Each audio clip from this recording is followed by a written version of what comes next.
तो सीप के फार्म जो करते हैं दोनों रख सकते हैं। दोनों रख सकते हैं, आप दोनों बल्कि दोनों में एक खूबी है। क्या सर सुनाइए। एक विशेषता मिक्स्ड फार्मिंग जो गोट और सीप का है उसकी एक खूबी है। देखो कॉमन डिसीज है, डिसीज तो लगभग एक जैसी हैं, बहुत कम बीमारियां हैं ऐसी हैं जो बकरियों को लगती है और भेड़ों को नहीं लगती, अन्यथा सब बराबर है। ठीक है ना। इसमें अगर हम मिक्स कर रहे हैं तो एक फायदा ये है कि जिसको गोट रिफ्यूज कर देती है, जिस चारे को गोट रिफ्यूज कर देती है यानी खाना छोड़ देती है उसको, goat feed wastage then can be utilized by the sheep. और दूसरी बात, शीप जो है क्लोज टू ग्राउंड ग्रेजिंग करती है। भेड़ जो है जमीन से सटकर जो घासें वगैरह होती हैं उनको खाती है। ऐसा उसके मुंह की बनावट से है, लिप्स उसका या एक कट होता है, उससे वो that allows her to take feed from the surface of the soil. लेकिन ये गोट के केस में ये संभव नहीं है। गोट की नेचर ब्राउजिंग है, ये ऊपर का टॉप ऑफ द प्लांट हर खाती है, इसके टॉप सिरे ऊपर वाले हिस्से को खाती है। तो इनका कोई कंपेरिजन नहीं है। अगर जंगल में चराने भी ले जाएं तो भेड़ जो अपना खाएगी और बकरी अपना खाएगी, दैट इज इक्वल है। लेकिन अगर आप इंटरेस्टेड हैं, सुनिए बात, ये रहस्य बता रहा हूँ मैं आपको, अगर इंटरेस्टेड है तो जिनके पास सुविधाएं हैं वो आदमी भेड़ की तरफ जाए, ज़्यादा अच्छा होगा। भेड़ में ग्रोथ अच्छी है, मोर्टिलिटी भी कम है, जो रफ फीड फॉडर है उसको खा लेती है और कम चूजी है। बकरी बहुत चूजी है, बकरी गंदे जगह में भी रह लेगी, वो भेड़ बकरी नहीं रह पाएगी, ये पक्की बात है। उसके रिफ्यूजल को खा लेगी। और आप बताएं कि मुजफ्फरनगरी भेड़ है अपने यहाँ, मुजफ्फरनगरी इज एक district in Uttar Pradesh, west Nellore है ना, नेलोर है ना, हाँ। लेकिन आप मीट के लिए पालना है तो मुजफ्फरनगरी वाले ये ठीक है, ये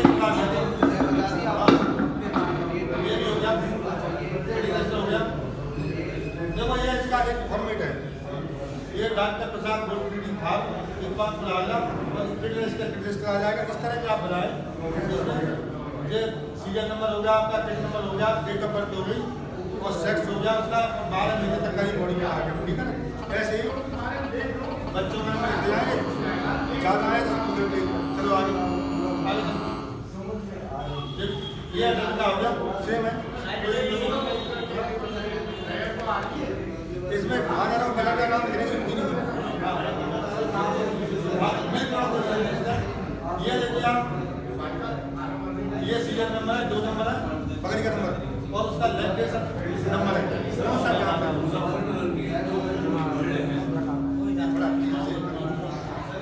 ये इसका पहले 30 दिन का होगा।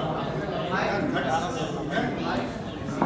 ये 31 दिन का 30 डेट तक होगा। और आगे इसका टोटल, इसका मॉर्निंग इवनिंग का टोटल और दोनों का टोटल, ठीक, ये पूरे महीने का निकाल आ जाएगा। हाँ ये तो आपका वही डिपिंग और आपने जो की है वो सब। चलो डिस्पोजल, जो एनिमल डिस्पोज ऑफ किए हैं, बेचे आपने, सेल किए या किसी को डोनेट किया है, वो सब रिकॉर्ड किया। ये आपकी बिल इनकम एक्सपेंडिचर रजिस्टर है, इसमें कितना वो हुआ पूरा टोटल आ जाएगा आपका, नेट प्रॉफिट आप निकाल सकते हैं। ठीक है। हाँ और उसके बाद कोई और सवाल किसी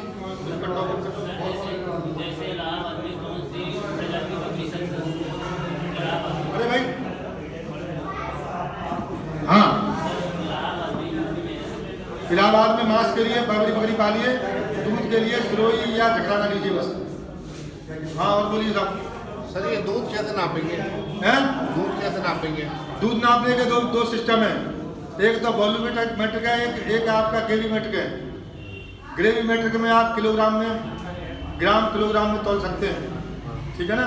और वॉल्यूम से सिलेंडर आते हैं, मेजरिंग सिलेंडर। नहीं सर, बच्चे को पिलाने के बाद दूध निकालें। बच्चे को पिलाने के लिए बच्चे को पिलाने के बाद दूध कैसे इसका कैलकुलेट करेंगे? इसको बच्चे को पिलाएं, उसके बाद दूध निकाल के नापे कितना देरी है। नहीं, कितना दे रही है। हाँ ये देखो, ये क्वेश्चन ये लगा रहे हैं अपना दिमाग। ये सही कह रहे हैं, बकरी का दूध निकल रहा, बच्चे पी रहे हैं। हम कैसा पता करेंगे कि बकरी ने कितना दूध, क्या क्षमता है इसकी? ये कहना चाह रहे हैं, यही है ना। देखिए ये कहते हैं इसका, जैसे बकरी को हम बच्चे को दूध पिला रहे हैं रोजाना, तो एक हफ्ते में एक दिन आप इसका टेस्ट मिल्किंग करते हैं।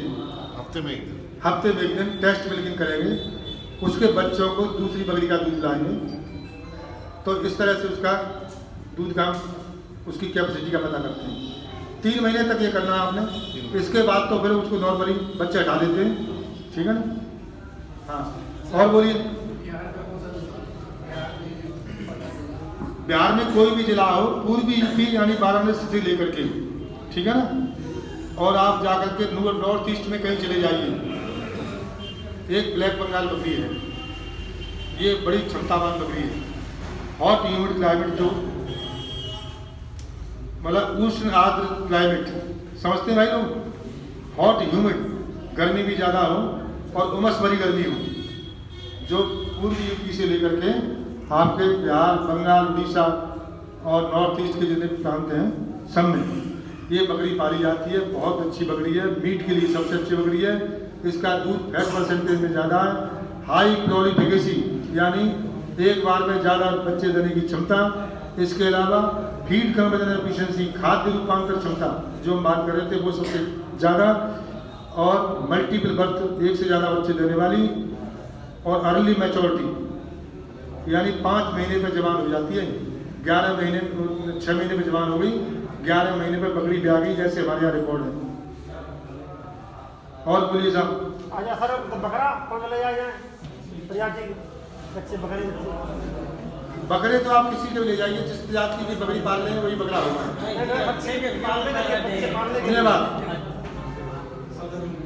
देखिए बात ऐसा है, ब्लैक बंगाल बकरे आप ले गए, ठीक है ना, और ब्लैक बंगाल बकरे छोटे कम खाएंगे, अपेक्षा के जितने खाएंगे उससे ज़्यादा वृद्धि करेंगे। आपको लगता है कि ये 25 किलो से ज़्यादा नहीं बढ़ रहा या 30 किलो से ज़्यादा नहीं बढ़ रहा, ठीक है ना, लेकिन जो बड़ा वाला है वो खाएंगे भी तो ज़्यादा, उनकी रिक्वायरमेंट ज़्यादा होगी, उसकी मैनेजमेंट में ज़्यादा होगा। आप अपनी क्लाइमेट के हिसाब से जहाँ रहते हैं वही बकरे पालिए, या जो क्रॉस ब्रीड हो जाते हैं, जो ब्रीडिंग के दृष्टिकोण से उपयोगी नहीं है।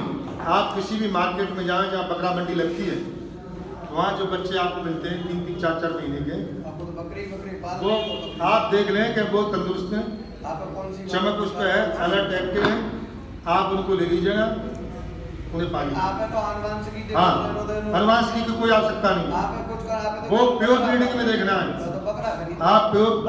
हाँ और चलिए कोई सवाल आपका तो मेन मोटिव है कि मुझे बकरे पालने। सुनिए प्लीज। हाँ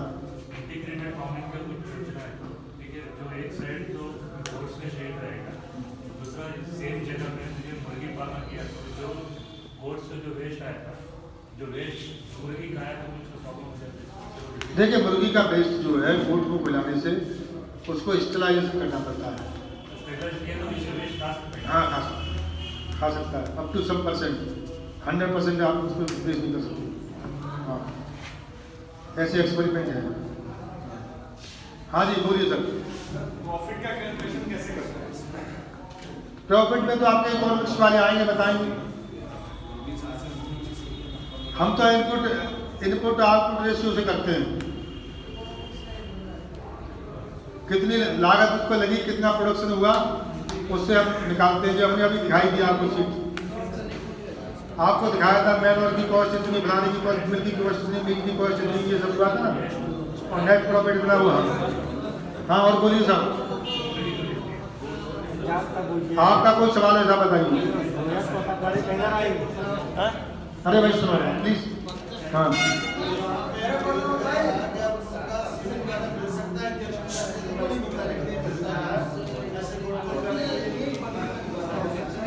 अरे भाई क्यों। हाँ ये पूछना चाहता हूँ, मान लो हमारे पास गोट है, हाँ तो मान लो कुछ ब्रीड देने के लिए अच्छे इंजेक्शन मिलते हैं भैंस को करने के लिए, ठीक है। हाँ हाँ ठीक है। ऐसा यहाँ से अवेलेबल हो सकता है, मिल सकते हैं? देखो यहाँ जो टेक्नोलॉजी है वो तो डेवलप हुई है। हमारे यहाँ ट्रेनिंग भी चलती है, इस तरह की आर्टिफिशियल इंसेमिनेशन की ट्रेनिंग भी चलती है, ठीक है ना। ये आपको यहाँ ब्रीड है जमुनापाली, बरबरी, सिरोही, झगड़ाना, ये 4 ब्रीड है। बाकी डिफरेंट सेंटर है हमारी यूनिवर्सिटी के साथ है, कोई और स्टेट जो है यूरोप के साथ है। तो ये और ये प्रैक्टिस चल भी रही है आजकल, बैलों में कैटल में तो है, लेकिन ये गोट में करा रहे हैं कि नहीं करा रहे हैं ये मेरे को मालूम नहीं। हाँ दूसरा सवाल है, जो अच्छी ब्रीड की बड़ी बकरियाँ हैं, मान लो जो एक बच्चा दे रही हैं जी, और उसमें मान लो जो देसी बकरियाँ हैं हाँ, हाँ। वो बच्चे देती हैं, हाँ। अगर उनका बच्चा कोई अच्छा पाल के उससे क्रॉस करवाया जाए तो वो तो बच्चे दे सकती हैं? हाँ बैठ। इन भाई साहब का ये कहना है कि बकरी ब्लैक बंगाल ज़्यादा बच्चे देती है और आपकी बीटल दूध देती है ज़्यादा। तो अगर हम इन दोनों का मिक्स करा दें तो बच्चे भी ज़्यादा दे और मीट भी ज़्यादा दे, तो दूध भी ज़्यादा दे। ऐसा हम एक कॉम्बिनेशन तैयार करना चाहते हैं। ये अच्छा है, ये हमारे भारत में बहुत हुआ था, समझे। मैं जब PhD मैंने की है वो इसी तरह के काम पे किए हैं, cross breeding Jamunapari, Barbari, Beetal and black Bengal. Hindustan की 4 नस्लें ये जो इम्पोर्टेंट हैं, इन नस्लों के ऊपर मेरा काम था। उसमें ब्लैक जमुनापाली के बकरे से ब्लैक बंगाल, ब्लैक बंगाल के बकरे से जमुनापाली, बरबरी के बकरे से ब्लैक बंगाल, ब्लैक बंगाल बकरी से जमुनापाली, बरबरी बकरा, ऐसे सब के क्रॉस कराए गए थे एक दूसरे से। और ये कोशिश करी गई थी कि इसको कहते हैं कि जो कंबाइनेबिलिटी, दोनों करेक्टर में कंबाइन होने की क्षमता क्या है। तो इसमें ये देखा गया था कि जो जमुनापाली का क्रॉस ब्लैक बंगाल के साथ मीट प्रोडक्शन के लिए सबसे अच्छा रहा, ठीक है ना। और बीटल का क्रॉस बरबरी के साथ दूध प्रोडक्शन के लिए सबसे अच्छा रहा। लेकिन बात ये हुई कि इसमें ये समस्या हो रही थी कि बार बार हमको वो नस्ल मेंटेन नहीं होती, क्योंकि दूसरी बार करेंगे तो एक मेंडल की थ्योरी है, उसमें क्या होता है कि जीन एक साथ नहीं रह सकते। दूसरी संतान में कुछ जमुनापाली निकल आए, कुछ ब्लैक बंगाल निकल आए, यानी 25% ब्लैक बंगाल, 25% जमुनापाली और 50% दोनों का मिश्रण, यानी ये उसमें सेग्रीगेशन होता रहता है। तो वो नस्ल तैयार नहीं हो सकती, उनकी इंटरसीमेटिंग कराते रहे तो हम ऐसा कर सकते हैं। लेकिन उसमें समस्या ये आ रही थी कि हमारी प्योर नस्ल खत्म होती आ रही थी और ये बैन हो गया और प्रॉफिटेबल नहीं था। और जमुनापाली का उससे आपका बीटल से कराना कोई समझदारी नहीं थी, क्योंकि दोनों के गुण एक जैसे, साइज एक जैसा, दूध देने की क्षमता एक जैसा, तो उनके कराने से कोई मतलब ही नहीं था। हाँ जी और सवाल करिए। सर मुझे पूछना है, पूछ लो सर मैं पूछना चाहता हूँ, ये जो हमारा फार्म होगा ये कैसी जगह होना चाहिए सर? हाँ ये नहीं, ये पॉइंट बहुत वैलिड है। देखो आपका फार्म का जगह जो चयन करेंगे, हमने नस्ल का चयन कर लिया। दूसरा सवाल आता है कि हम फार्म बनाएं किस जगह बनाएं। तो देखिए फार्म उस जगह बनाएं, पहली बात कि जगह जो है ऊंचाई पर हो, किसी गड्ढे में जाके फार्म बना दे कि पूरा इलाके का पानी वहाँ आ जाए, ठीक है ना। और शुष्क एरिया और जल भराव का लो लाइंग एरिया ना हो, एक बात। दूसरी बात यह है कि वहाँ जो पानी है काफ़ी मात्रा में उपलब्ध हो, पीने का पानी मीठा, स्वच्छ और मीठा पानी, मीठा पानी, ठीक है ना, ये हो। तीसरी बात, वहाँ की जमीन न्यूट्रल हो। न्यूट्रल का मतलब ये है कि उसका pH मान 6.5 से लेकर 7.5 तक हो, ये नहीं है कि ऊसर जमीन हो, कलार भूमि, सोडिक सॉइल, ठीक है ना, एसिडिक सॉइल, हरियाली हो, हरी भरी ये हो, ये ना हो। मीठा पानी। दूसरा, चारे वगैरह की जो वहाँ की जो बायोमास है, वनस्पति, वो खूब उत्पन्न हो उससे, ठीक है ना। ग्रेजिंग लैंड अवेलेबल हो, चाहे सड़क का किनारा, चाहे जंगल, चाहे रोड, इस तरह का अवेलेबल हो, क्योंकि आपको मुकाबला जो करना होगा वो उन लोगों से करना होगा जो नो इनपुट पे, यानी जीरो इनपुट पे बकरी पालते हैं। बकरी पालते हैं, 2 पैसे भी नहीं लगाते, ठीक है ना। आपका उनसे मुकाबला होगा तो आप जितना जंगल में जानवर को रखेंगे, बाहर चरा के ले आएंगे, उतना ही प्रॉफिट होने वाला है आपको, ठीक है। नहर के किनारे वाली।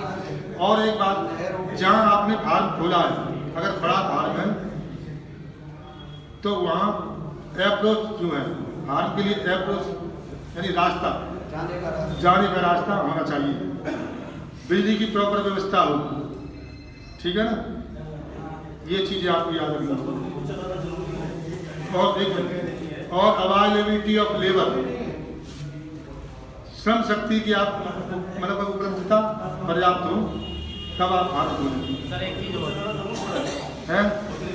है ना, वो नहीं है, लेकिन दैट इज, हाँ, लेकिन वो एक्सपेंसिव है, फिर आपको उसकी तरह से करना होगा। स्टार फीडिंग सिस्टम है, वो स्टार फीडिंग करेंगे। हाँ, स्टार फीडिंग में ग्रोथ ज़्यादा होती है और उसमें थोड़ा साफ सफाई में खर्चा बढ़ता है, बाकी ग्रोथ ज़्यादा होती है। और दूसरा वैल्यू एडिशन करके आप उसको लाभ बना सकते सर हैं। हमारे यहाँ उस जगह भी पालन कर सकते हैं। हमारे मुजफ्फरनगर शहर में वो नहर और नदी है, तो क्या उसके किनारे पे भी कर सकते हैं? ऊंची जगह हो, ऊंची जगह है काफी। देखो, मुजफ्फरनगर आपने देखा है, मुजफ्फरनगर के में बहुत दिन सर्वे किया है मैंने वहाँ पे। आपका जो मोरना है, जानसट है, और आपका मसूदपुर है, और ये सारे इलाके आपने मैंने देखे हैं और उनका सर्वे किया है। मैंने मुजफ्फरनगरी भेड़ का किया है, इसलिए मैं भेड़ की बात कर रहा था। और वो भेड़ जो है 6 महीने पर 36 किलो, यानी अगर ईमानदारी से उसका पालन आप करते हैं तो मतलब हार्ड प्रॉफिटेबल है then that of the good. ये है बात। तो आप क्वेश्चन क्या बात करो? हाँ, जंगल रोड उनके किनारे पे आप कर सकते हैं चला के, लो लाइन हो, पानी का बहाव न हो। हाँ, आपके यहाँ तो बायोमास अच्छा है। हाँ, और खास करके जो रेमायन से आपकी वो जो गंगा का वो तलहटी लगती है, वो इलाका तो और बढ़िया है। वहाँ एक बड़ी टाइप की बकरी मिलती है, जमुनापारी, सिर्फ तमड़ी है, वाइट कलर की है, कुछ स्पॉटेड होती है उसकी। जहाँ ये होता है ना आपका जो वो तो गंगा के खादरों से कुछ झाड़ियाँ सी जो मूंछ जैसे सरपंडे होते हैं ना, ऐसे वो काट के लाते हैं, ट्रकों में आते हैं।